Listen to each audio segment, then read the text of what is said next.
Pwede itong pang indoor. Ito lang natin.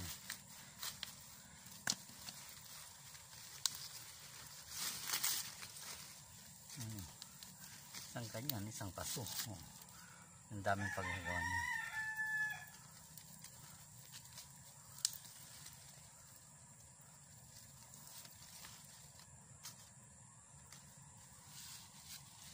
Ayan ang aking Anglonema.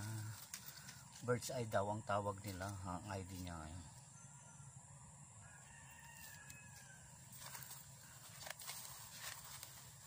Hindi ako gumagamit ng gloves.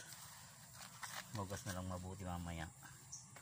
Next time, bili ka na ng gamit mo pang halaman mo. Opo.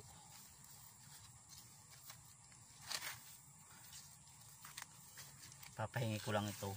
Kasi ang dapat hindi binebenta, papahingi. Ano yan, Papsi? Bird's eye daw. Variety ito ng aglo. Variety ng aglo? Aglonema. Riripat ko na kasi pabayaan lang dyan.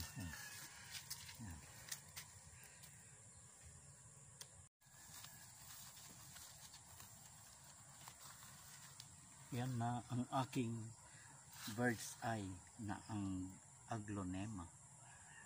Bird's eye daw? Hindi ko alam. Whatever, you loser. Hindi ko alam ang ID niya, kaya kayo nang bala kung ano ang ID nitong halaman ko. Uy, ape, nagpudaw ka. Dati naman akong maputi. Ayan po si Papsi. Ayan ang aking halaman. Ang kanyang bird's eye aglo. Hindi ko alam kung ano. Aglo. Basta variety ito ng Aglonema. Oh. Bird's eye o fish eye? Basta doon.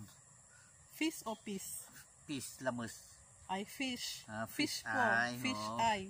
Fish eye garod to. Fish eye. Akala ko peace na. Peace be with you. Ayan. Pasensya na po ang aking dila icon.